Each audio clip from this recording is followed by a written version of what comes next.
महाभारत कथा में आप लोगों को 8वीं कथा सुनाएंगे, जिसके अंदर द्रौपदी स्वयंवर के बारे में बताएंगे। तो वीडियो लाइक शेयर करना ना भूले, साथ ही चैनल को सब्सक्राइब जरूर करें। द्रौपदी स्वयंवर के पहले विदुर को छोड़कर सभी पांडवों को मृत समझने लगे और इस कारण धृतराष्ट्र ने इस कारण शकुनी के कहने पर दुर्योधन को युवराज बना दिया। द्रौपदी स्वयंवर के तत्पश्चात दुर्योधन आदि को पांडवों के जीवित होने का पता चला।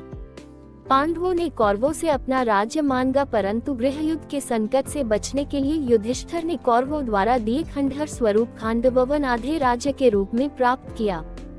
पांडवों की पांचाल राजा द्रुपद की पुत्री द्रौपदी से विवाह उपरांत मित्रता के बाद वे काफी शक्तिशाली हो गए थे। तब हस्तिनापुर के महाराज धृतराष्ट्र ने उन्हें राज्य में बुलाया। धृतराष्ट्र ने युधिष्ठिर को संबोधित करते हुए कहा, हे कुंती पुत्र, अपने भ्राताओं के संग जो मैं कहता हूँ सुनो। तुम खांडवप्रस्थ के वन को हटाकर अपने लिए एक शहर का निर्माण करो, जिससे कि तुम में और मेरे पुत्रों में कोई अंतर न रहे। यदि तुम अपने स्थान में रहोगे तो तुमको कोई भी क्षति नहीं पहुँचा पाएगा। पार्थ द्वारा रक्षित तुम खांडवप्रस्थ में निवास करो और आधा राज्य भोगो।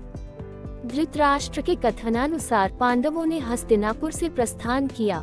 आधे राज्य के आश्वासन के साथ उन्होंने खांडवप्रस्थ के वनों को हटा दिया। उसके उपरांत पांडवों ने श्री कृष्ण के साथ मय दानव की सहायता से उस शहर का सौंदर्यीकरण किया। वह शहर एक द्वितीय स्वर्ग के समान हो गया। उसके बाद सभी महारथियों व राज्यों के प्रतिनिधियों की उपस्थिति में वहां श्री कृष्ण व पांडव व्यास के सानिध्य में एक महान यज्ञ और गृह प्रवेश अनुष्ठान का आयोजन हुआ। उसके बाद सागर जैसी चौड़ी खाई से घिरा, स्वर्ग गगन चुंबी चहार दीवारी से घिरा व चंद्रमा या सूखे मेघों जैसा श्वेत वह नगर नागों की राजधानी भोगवती नगर जैसा लगने लगा। इसमें अनगिनत प्रासाद, असंख्य द्वार थे, जो प्रत्येक द्वार गरुड़ के विशाल फैले पंखों की तरह खुले थे। इस शहर की रक्षा दीवार में मंदराचल पर्वत जैसे विशाल द्वार थे। इस शस्त्रों से सुसज्जित सुरक्षित नगरी को दुश्मनों का एक बाण भी खरौंच तक नहीं सकता था। उसकी दीवारों पर तोपें और शताग्नियां रखी थीं, जैसे दुमुनी सांप होते हैं। बुर्जियों पर सशस्त्र सेना के सैनिक लगे थे। उन दीवारों पर वृहत लौह चक्र भी लगे थे। यहाँ की सड़कें चौड़ी और साफ थीं। उन पर दुर्घटना का कोई भय नहीं था। भव्य महलों, अट्टालिकाओं और प्रासादों से सुसज्जित यह नगरी इंद्र की अमरावती से मुकाबला करती थी। इस कारण ही इसे इंद्रप्रस्थ नाम दिया गया था। इस शहर के सर्वश्रेष्ठ भाग में पांडवों का महल स्थित था। इसमें कुबेर के समान खजाना और भंडार थे। इतने वैभव से परिपूर्ण इसको देखकर दामिनी के समान आंखें चौधिया जाती थीं। जब शहर बसा तो वहाँ बड़ी संख्या में ब्राह्मण आए, जिनके पास सभी वेद शास्त्र इत्यादि थे। वह सभी भाषाओं में पारंगत थे। यहाँ सभी दिशाओं से बहुत से व्यापारीगण पधारे। उन्हें यहाँ व्यापार कर धन संपत्ति मिलने की आशाएं थीं। बहुत से कारीगर वर्ग के लोग भी यहाँ आकर बस गए। इस शहर को घेरे हुए कई सुंदर उद्यान थे, जिनमें असंख्य प्रजातियों के फल और फूल इत्यादि लगे थे। इनमें आम्र, अमृतक, कदम्ब, अशोक, चंपक, पुन्नक, नाग, लकुचा, पनास, सालस और तालस के वृक्ष थे। तमाल, वकुल और केतकी के महत्ते पेड़ थे।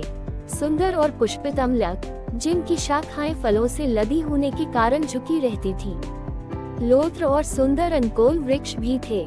जम्बू, पाटल, कुंजक, अतिमुक्ता, करविरस, पारिजात और ढेरों अन्य प्रकार के पेड़ पौधे लगे थे। अनेकों हरे भरे कुंज यहाँ मयूर और कोकिल ध्वनियों से गूंजते रहते थे। कई विलास गृह थे, जो कि शीशे जैसे चमकदार थे और लताओं से ढके थे। यहाँ कई कृत्रिम टीले थे और जल से ऊपर तक भरे सरोवर और झीलें, कमल तड़ाक, जिनमें हंस और बत्तखें, चक्रवाक इत्यादि किल्लोल करते रहते थे। यहाँ कई सरोवरों में बहुत से जलीय पौधों की भी भरमार थी। यहाँ रहकर शहर को भोगकर पांडवों की खुशी दिनों दिन बढ़ती गई थी। भीष्म पितामह और धृतराष्ट्र के अपने प्रति दर्शित नैतिक व्यवहार के परिणाम स्वरूप पांडवों ने खांडवप्रस्थ को इंद्रप्रस्थ में परिवर्तित कर दिया।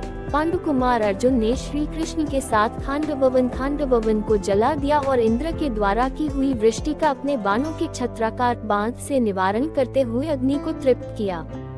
वह अर्जुन और कृष्ण जी ने समस्त देवताओं को युद्ध में परास्त कर दिया।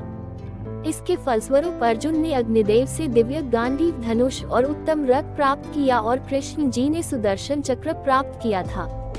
उन्हें युद्ध में भगवान कृष्ण जैसे सारथी मिले थे तथा उन्होंने आचार्य द्रोण से ब्रह्मास्त्र आदि दिव्य आयुध और कभी नष्ट न होने वाले बाण प्राप्त किए थे। इंद्र अपने पुत्र अर्जुन की वीरता देखकर अति प्रसन्न हुए।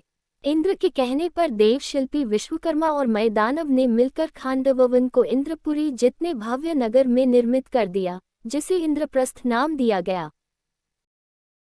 तो दोस्तों, कैसा लगा आपको हमारा वीडियो? आशा करते हैं सभी को पसंद आया होगा। अगर पसंद आया तो हमारे वीडियो को लाइक करें, शेयर करें, साथ ही चैनल को सब्सक्राइब जरूर करें।